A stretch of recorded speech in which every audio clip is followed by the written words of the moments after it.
ذکر ہے ہجرت سیدنا محمد مصطفیٰ صلی اللہ علیہ وعلی آلہ وسلم۔ جیسا میں نے عرض کیا تھا کہ حضور صلی اللہ علیہ وسلم اپنے گھر سے سیدنا صدیق رضی اللہ عنہ کی میت میں تشریف لے گئے جبل ثور پہ، اور غار ثور میں آپ نے 3 راتیں گزاری، اور اس کے بعد حضور صلی اللہ علیہ وسلم مدینہ منورہ کے لیے روانہ ہوئے خفیہ راستے سے۔ اور حضور صلی اللہ علیہ وسلم جب رابق کے قریب جہاں راستہ مکے کا ملتا تھا وہاں پہنچے، فبکا رسول اللہ صلی اللہ علیہ وسلم، حضور پاک رونے لگے۔ سیدنا صدیق جو ہیں وہ اسی اونٹ میں حضور کے ساتھ تھے، ردیف رسول اللہ صلی اللہ علیہ وسلم۔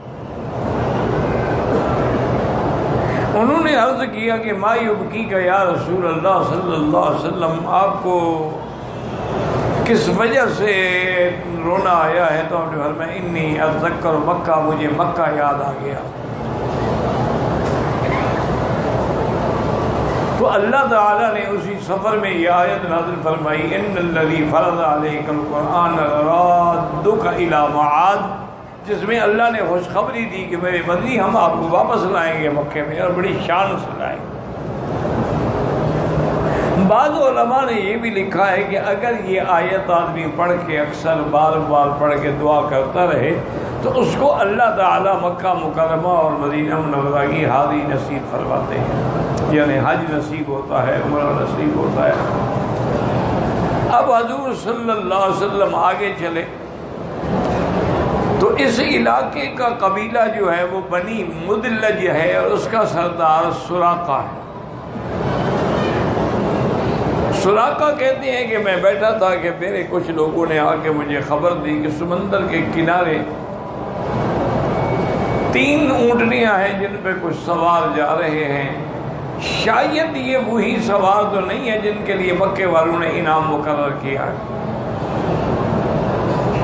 کیونکہ اہل مکہ جب مایوس ہو گئے تو انہوں نے اعلان کر دیا کہ جی حضور صلی اللہ علیہ وسلم کو زندہ یا نعوذ باللہ مردہ لائیں گے، ہم 100 اونٹ دیں گے۔ اور حضرت ابو بکر پر بھی اتنی ہی انعام لگا جو حضور کے لیے ہے کہ اگر حضرت ابو بکر کو زندہ یا مردہ لائیں گے تو 100 اونٹ دیں گے۔ سراقہ فرماتے ہیں کہ میں سمجھ گیا کہ وہی قافلہ ہے، لیکن میں نے ان کو ٹال دیا، نہیں چھوڑو وہ نہیں ہے۔ اور میں نے اپنی کنیز سے کہا کہ ٹیلے کے پیچھے میرا گھوڑا جو ہے لے کے آؤ تاکہ میں خفیہ طریقے سے وہاں جاؤں گا، مجھے جاتا ہوا کوئی نہ دیکھا، میرا سارے نکل پڑیں گے۔ سراقہ کہتے ہیں کہ میں جب آیا تو میری نوکرانی جو ہے وہ میرا گھوڑا لے کے کھڑی تھی۔ یہ لوگ جو تھے نا ہر کام میں فال نکالتے تھے، اور فال ان کی یہ ہوتی تھی کہ تیر بنے ہوئے ہوتے تھے لکڑی کے، اور اس پہ ایک پہ لکھا ہوتا تھا نعم، ایک پہ لکھا ہوتا تھا لا، ایک پہ لکھا ہوتا تھا بینا۔ تو اگر وہ جب پھینکتے، اگر وہ لکھا لاتا نعم تو مانا ہے کہ تمہارا کام ہو جائے گا، چلو۔ اگر نکل آتا لا کہ نہیں ہوگا تو پھر مانا ہے تمہارا کام نہیں بنے گا۔ اور اگر نکل آتا وہ بینا کہتے ہاں یعنی 50% امید بھی ہے اور نہیں بھی ہے۔ تو سراقہ کہتے ہیں کہ میں نے گھوڑے پہ سوار ہونے سے پہلے اپنی عادت کے مطابق وہ فال نکالی تو فال میرے خلاف نکلی، فال میں یہی نکلا کہ لا نہیں ہوگا۔ لیکن انہوں نے کہا چھوڑو، ایک خیال ہی ہے نا، اور کیا ہے کہ فال میں حکم تو نہیں ہوتا ہے۔ تو بہرحال میں نے وہ اپنے تیر جو تھے سنبھالے اور گھوڑے پہ سوار ہوا، اور میں شاہ سوار تھا اور میرا گھوڑا بھی مانا ہوا تھا۔ میں نے گھوڑا دوڑایا تو مجھے سامنے نظر آ گئے سوار۔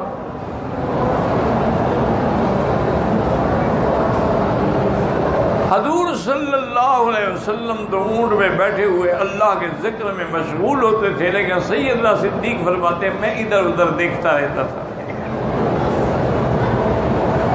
میں نے دیکھا کہ ایک سوار گھوڑے پہ آ رہا ہے، میں سمجھ گیا کہ یہ خیر کا مسئلہ نہیں ہے،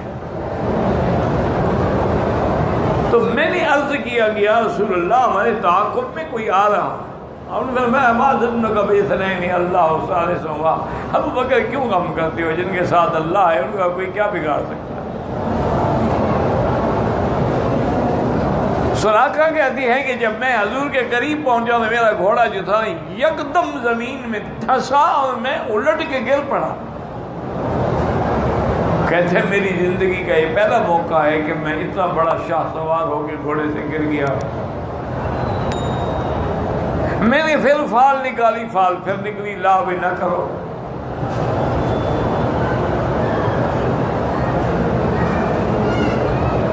اب اس کے بعد کہتی ہیں کہ میں نے پھر گھوڑے کو تھپکا، خود بھی اٹھا، کپڑے جھاڑے، سوار میں نے پھر گھوڑا دوڑایا، گھوڑا پھر دھس گیا۔ اب میں گرا نہیں، میں نے سنبھالا ہوا تھا اپنے آپ کو، لیکن گھوڑے کے اگلی پاؤں جو تھے زمین میں دھس گئے، ریت میں۔ میں نے کہا میرا گھوڑا تو کیسا اتنا کمزور نہیں ہے، یہ کیا ہو رہا ہے آخر؟ میں نے پھر زور سے آواز دی، میں نے کہا جانے والوں ٹھہر جاؤ، میں اب تمہارا دشمن نہیں ہوں۔ حضور نے فرمایا ابو بکر اونٹنی روک دو، آنے دو اس کو۔ حضور پاک بھی اونٹنی سے اترے، اتنی دیر میں سراقہ بھی آیا اور اس نے کہا کہ یا رسول اللہ صلی اللہ علیہ وسلم میں آیا تو آپ کو پکڑنے کے لیے تھا کہ مجھے لالچ تھی کہ 200 اونٹ مل جائے گا، لیکن یہ جو واقعات دو میرے ساتھ ہوئے ہیں اس سے میں نے اندازہ لگایا ہے کہ آپ سچے ہیں، حق پہ ہیں، اللہ کے نبی ہیں، آپ کا ہم مقابلہ نہیں کر سکیں۔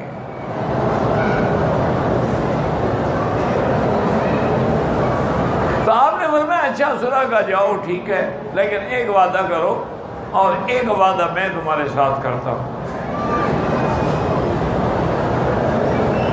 سراقہ نے کہا حضور حکم دے، میں کیا وعدہ کروں؟ فرمایا کہ اب تم اس راستے سے میرے دشمنوں کو روکو گے، نہیں آنے دو گے میری طرف۔ اور کہا اصلا میرا وعدہ ہے، میں اس راستے سے تو آپ مطمئن ہو جائیں، کسی اور راستے سے آپ کا دشمن آئے تو میں نہیں کہہ سکتا، لیکن اس راستے سے کوئی آئے گا تو اب میں جانوں گا، آپ کے دشمن جانے۔ حضور نے فرمایا میں وعدہ یہ کرتا ہوں، دعا بھی کرتا ہوں، وعدہ بھی کرتا ہوں کہ ایک وقت آئے گا جب ملک کسریٰ، بادشاہ کسریٰ کے سوار جو ہیں، کنگن جو ہیں، وہ تیرے ہاتھ میں ہوں۔ اس زمانے میں بادشاہ جو تھے نا یہ سونے کے زیور پہنتے تھے، فرعون بھی پہنتا تھا، نمرود بھی پہنتا تھا، کسریٰ بھی پہنتا تھا۔ ہمارے مسلمانوں میں بھی اور انڈیا کے راجواڑوں میں بھی یہ رواج تھا، ان کے راجے مہاراجے پہنتے تھے زیورات، آج کل بھی پہنتے ہیں، ان کے جو بچے کھچے ہیں شہزادے۔ سراقہ کہتی ہے بہرحال میں دل میں بڑا حیران ہوا کہ جو آدمی اپنے دشمنوں سے چھپ کے مکے سے جا رہے ہیں وہ مجھے خبر دے رہے ہیں کسریٰ کی، اور کسریٰ تو سپر پاور تھی نا اس وقت، جیسے آج کل سپر پاور ہے نا، اس زمانے میں دو تھی، کسریٰ اور رومن امپائر، یہ دو سپر پاور تھے۔ رومی جو تھے یہ اہل کتاب تھے، اور فارس جو تھے یہ اہل وثن یعنی بتوں کے پجاری تھے۔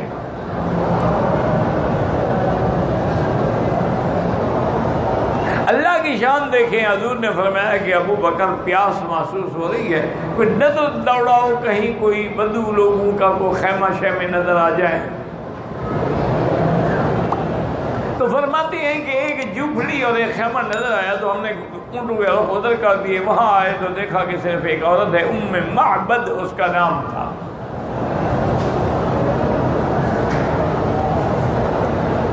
یہ بدو لوگ تھے، صحرا میں رہنے والے۔ اس نے کہا اہلاً و مرحباً بضیوف اللہ، اللہ کے مہمانوں کو میں اہل و سال کہتی ہوں، خوش آمدید کہتی ہوں۔ فرماتے ہیں ہم اترے تو حضور نے فرمایا کہ حل عندک فی البیت شیء، تمہارے گھر میں کوئی دودھ، کوئی لسی، کوئی پینے کی چیز ہے؟ اس نے کہا لا یا رسول اللہ، میرا شوہر جو ہے وہ بکریاں چرانے کے لیے نکل گیا، پھر میں یہ بکری جو کھڑی، ان کا حضور یہ تو بیمار ہے، یہ تو اپنا بوجھ بھی نہیں اٹھا سکتی بیچاری، چلنے کے قابل ہوتی تو یہ ویوڑ کے ساتھ نہ جاتی۔ آپ نے فرمایا تم اس بات کو چھوڑو، تمہاری اجازت ہے کہ ہم اس سے دودھ لے لیں؟ پیغمبر ہر بات میں ہمیں سبق دے رہے ہیں کہ بغیر کسی کی اجازت کے کوئی چیز بھی لے سکتے ہیں۔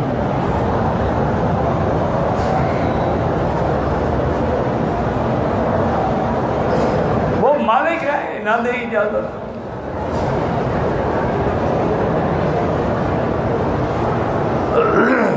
وہ مسکرائی بیچاری بوڑھی جو تھی، انہوں نے کہا حاضر ہے جی، ٹھیک ہے، مجھے کیا انکار ہے۔ تو آپ نے برتن منگوایا۔ حضرت ابو بکر صدیق فرماتے ہیں میں نے اس دن دیکھا کہ حضور کو تو بکریاں چونے کا طریقہ بھی آتا ہے،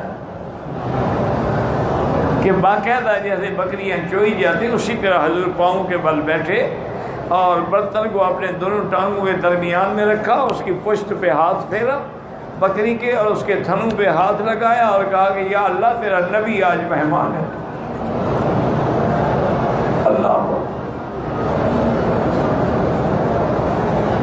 صلی اللہ علیہ وسلم۔ ہم اللہ کی کروڑوں نعمتیں کھاتے ہیں پھر بھی نافرمان۔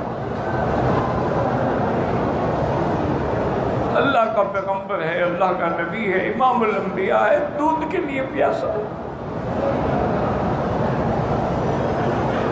حضور صدیق فرماتے ہیں کہ برتن بھر گیا،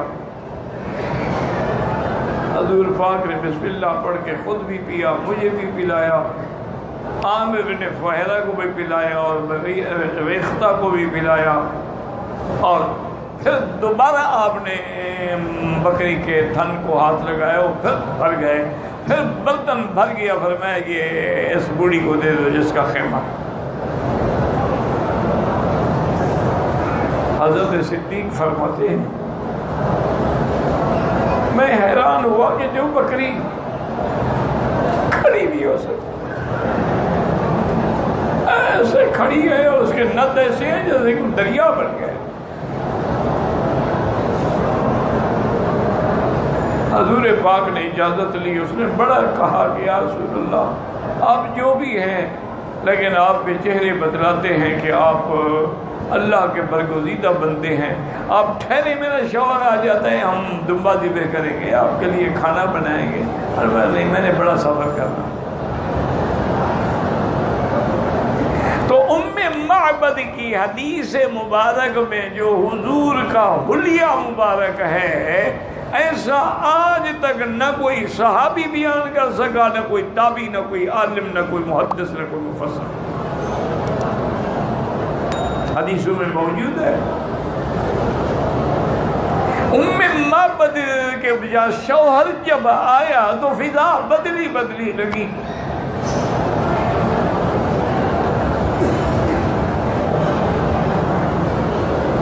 کیونکہ حضور جہاں گزرتے تھے وہاں خوشبو ہو جاتی۔ صحابہ کہتے ہیں ہمیں پوچھنا نہیں پڑتا تھا، وہ گلیاں بتاتی تھی کہ یہاں سے محمد مصطفیٰ گزرے۔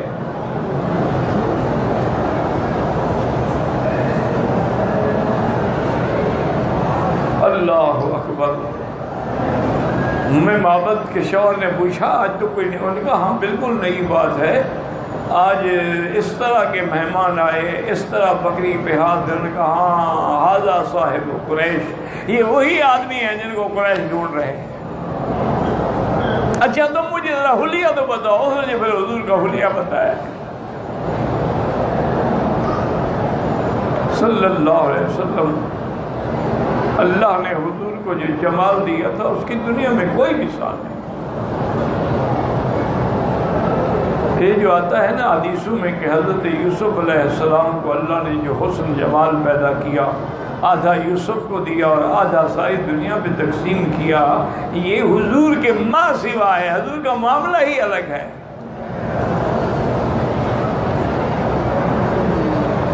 حضور کے جمال کا تو کیا عظیم بات کی تھی حسان نے کہ وَأَحْسَنُ مِنْكَ لَمْ تَرَ قَطُّ عَيْنٌ، آقا تم سے زیادہ خوبصورت میری آنکھوں نے آج تک نہیں دیکھا۔ وَأَجْمَلُ مِنْكَ لَمْ تَلِدِ النِّسَاءُ، حضور آپ جیسا بچہ کسی ماں نے جینا ہی نہیں ہے۔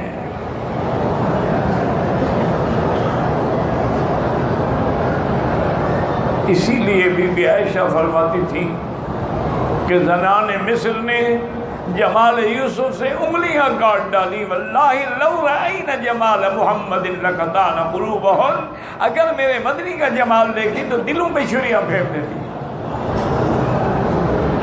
صلی اللہ علیہ وسلم۔ جب بھی حضور کا نام آئے درود شریف تو پڑھ لیا کرو۔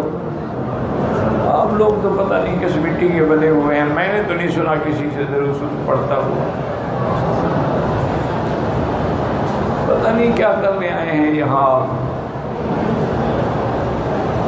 لا حول ولا قوت الا باللہ۔ حضور نے فرمایا اس سے بڑا بخیل کوئی نہیں کہ میرا نام آئے اور درود نہ پڑھے۔ جس کو حضور فرمایا بخیل، اس کے گھر میں کیا بچے گا؟ صلی اللہ علیہ وسلم۔ سیدہ عائشہ فرماتی ہیں کہ اگر زنان مصر میرے محبوب کا جمال دیکھتی تو دلوں پہ چھریاں پھیر دیتی۔ اور بی بی عائشہ فرماتی ہیں کبھی ایسا ہوتا اندھیری رات ہوتی، میں کوئی چیز سوئی ڈھونڈ رہی ہوتی، حضور مسکراتے تو روشنی ہو جاتی۔ صلی اللہ علیہ یا رسول اللہ، صلی اللہ علیہ یا محمد، یا رب صلی علی محمد۔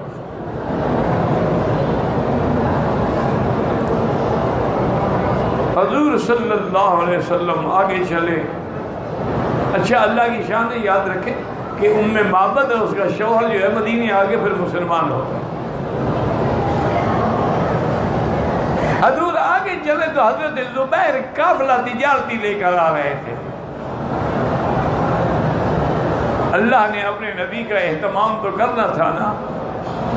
حضرت زبیر جب آئے تو انہوں نے حضور صلی اللہ علیہ وسلم کو بھی اور حضرت ابوبکر کو بھی ایک سفید جوڑا پیش کیا۔ صحابہ کہتے ہیں ایسا خوبصورت جوڑا ہم نے زندگی میں نہیں دیکھا۔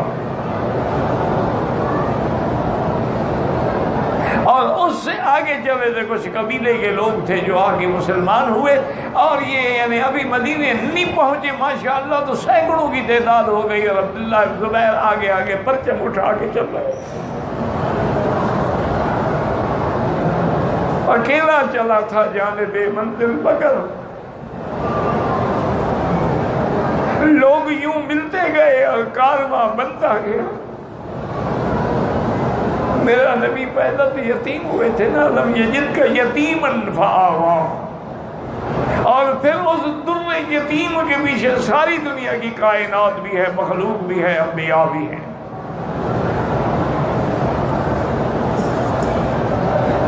مدینے والوں کو بھی انتظار تھا کہ حضور آ رہے ہیں۔ بہرحال یہ قافلہ مسعود جو ہے مبارک جو ہے چلتے چلتے سب سے پہلے قباء پہنچے۔ یہ علاقہ جو ہے یہ بنی اوف کا علاقہ کہلاتا ہے، جہاں مسجد قباء ہے، یہی حضور پاک نے آرام فرمایا۔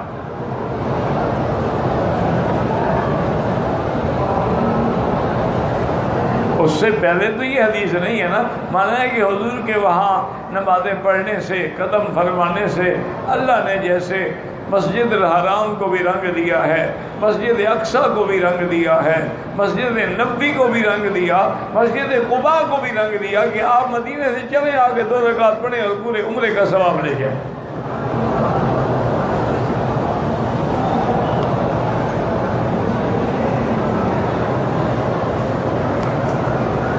جہاں جہاں حضور گزرے ہیں، جہاں جہاں نماز پڑھی ہے، اللہ اکبر، ان جگہوں کو اللہ نے قیامت تک شان والا بنا دیا۔ اسی میں وہ بڑے بڑے واقعات پیش آئے۔ حضرت سلمان آئے، پھر حضور پاک نے چند دنوں کے قیام کے بعد اب مدینہ جانے کے لیے تیاری کی، اور پہلا جمعہ جو ہے حضور نے اسی بنی عوف کی مسجد میں پڑھایا۔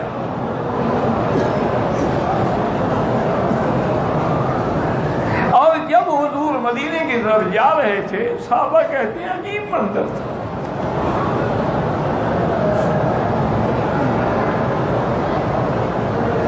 قباء سے مدینہ 3 میل کے فاصلے پہ ہے۔ صحابہ کہتے ہیں 3 میل تک دونوں طرف اللہ کی مخلوق ہے، بچیاں جھنڈیاں لے کے کھڑی ہیں، اور حبشی جو ہیں کالے نوجوان لڑکے جو ہیں وہ آپ کے آگے آگے اپنے دھمال ڈال رہے ہیں، تیر اندازی کر رہے ہیں، خوش ہو رہے ہیں، بتا اپنی خوشی کر رہے ہیں، ان کو کوئی پتہ نہیں بیچاروں۔ اور بچیاں جو ہیں مدینہ منورہ کی، ان کی زبان پہ یہ تھا طلع البدر علینا من ثنیۃ الوداع وجب الشکر علینا ما دعا للہ داعی وجینا محمدا فی امر مطاعی۔ وہ بچیاں خوش ہو کے پڑھ رہی ہیں حضور کے استقبال کے لیے، حضور کی دعوت کے لیے، قیام کے لیے، سارے عرض کر رہے ہیں۔ حضور نے فرمایا کچھ نہ کہو میری اونٹنی کو، انہا مامورۃ، یہ اللہ کے حکم کی پابند ہے، جہاں میری اونٹنی بیٹھ جائے گی میں اسی کا مہمان بنوں گا۔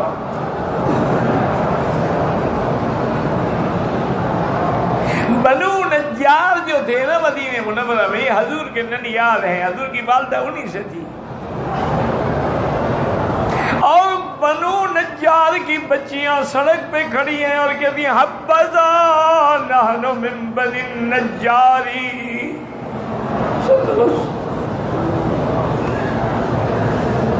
حبذا محمدا بجاری، یا رسول اللہ ہم تو تیرے ننیال سے، آپ ہمارے مہمان بنتے، لیکن اللہ کا نبی اللہ کے حکم کا پابند ہے۔ اب یہاں مسجد نبوی ہے نا، یہیں آگے حضور کی اونٹنی بیٹھی، اور اسی وقت حضور نے ارادہ فرما دیا کہ میں یہاں مسجد تعمیر کا، اونٹنی پھر کھڑی ہو گئی۔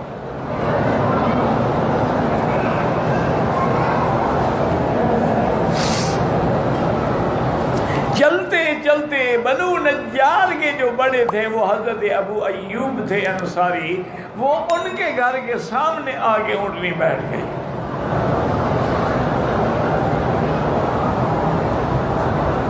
ان کا 2 منزلہ گھر تھا،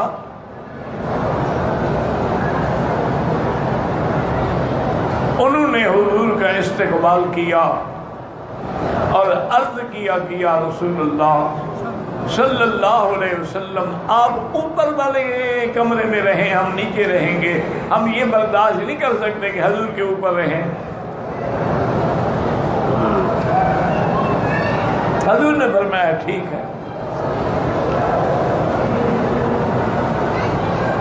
اللہ کی شان یہ ہے کہ اس کے بعد جو ہے بی بی یعنی وہ فرماتے ہیں ابو ایوب اپنی بیوی سے کہ خیال رکھنا، اگر اٹھنا پڑے یا چلنا پڑے تو دیوار کے قریب قریب چلنا، کہیں حضور کے اوپر ہمارے قدم نہ آئیں۔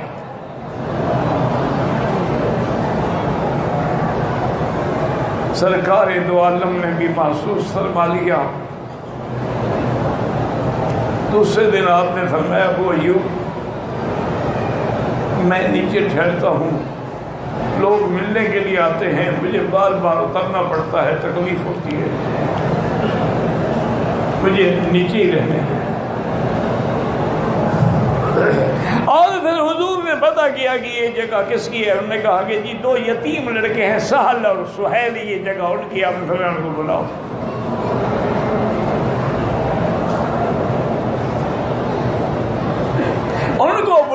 بعد حضور نے فرمایا کہ بیٹا میں یہاں اللہ کا گھر بنانا چاہتا ہوں، مسجد بنانا چاہتا ہوں، یہ زمین بیچ دو۔ انہوں نے کہا لا یا رسول اللہ، یہ زمین حاضر ہے، ہم وقف کرتے ہیں، مسجد بنائیں آپ، اور بغیر پیسوں کے نہیں۔ تو وہ زمین خریدی حضور نے اور مسجد نبوی کی بنیاد رکھی۔ اب مدینہ منورہ میں آنے کے بعد تو پھر صحابہ ٹوٹ پڑے، جو کہیں تھا وہ آتا گیا آتا گیا آتا گیا، مدینہ محمد مصطفیٰ کا مرکز و مستقر بنتا گیا۔ اس لیے اللہ فرماتے ہیں میرا مدنی فَإِذْ يَمْكُرُ بِكَ الَّذِينَ كَفَرُوا، جب کافر مکر ہوتا ہے خفیہ تجویز، خفیہ تدبیر کرنا، اس کو کہتے ہیں مکر۔ وَإِذْ يَمْكُرُ بِكَ الَّذِينَ كَفَرُوا لِيُثْبِتُوكَ، آپ کو قید کر دیں، او يَقْتُلُوكَ یا قتل کر دیں، او يُخْرِجُوكَ یا مدینے سے نکال لیں۔ اللہ نے فرمایا میرا محبوب یہ نہیں جانتے، یمکرون، یہ تدبیریں کر رہے ہیں، وَيَمْكُرُ اللَّهُ، اللہ بھی تدبیر فرما رہے ہیں، وَاللَّهُ خَيْرُ الْمَاكِرِينَ، اللہ سب سے بہتر تدبیر کرنے والے ہیں۔ کافروں کے مکر ٹوٹ گئے، تدبیریں پھوٹ گئیں، اور آمنہ کا لال شان و شوکت سے مدینہ منورہ میں پہنچ گیا، صلی اللہ علیہ وعلی آلہ واصحابہ وسلم تسلیما کثیرا کثیرا۔ اگر اللہ مدینے کی حاضری نصیب فرمائے بڑے ادب سے چلا کریں، علماء نے لکھا ہے کہ پاؤں زمین پہ مار کے نہ چلیں، خاشعاً متواضعاً، بڑے خشوع سے تواضع سے چلا کریں، اور مسجد نبوی میں جہاں بیٹھیں درود پڑھا کریں۔ صرف سامنے جب آئیں مواجہ شریف میں تو وہاں صلاۃ و سلام صیغہ خطاب کے ساتھ اجازت ہے، ورنہ آپ جہاں بھی ہیں وہاں سے صرف درود شریف پڑھیں گے تو یہ وہ مقام ہے۔ اور پھر جتنے دن اللہ توفیق دے جنت البقیع الغرقد پہ بھی حاضر ہوں، جہاں حضور کی ازواج مطہرات ہیں، جہاں حضور صلی اللہ علیہ وسلم کی بیٹیاں ہیں، جہاں سیدنا عثمان مظلوم ہے، جہاں امام مالک ہے، جہاں صحابہ ہیں، ائمہ محدثین مجتہدین ہیں، اور اسی طرح شہدائے احد پر بھی جا کے حاضری دیا کریں۔ حضور صلی اللہ علیہ وسلم خود تشریف لے جاتے تھے شہدائے احد کے لیے، کیونکہ وہاں آپ کے چاچا سیدنا حمزہ بھی ہیں، مصعب بن عمیر بھی ہیں، اور یہ وہ پہاڑ بھی ہے جو حضور صلی اللہ علیہ وسلم سے محبت کرتا تھا۔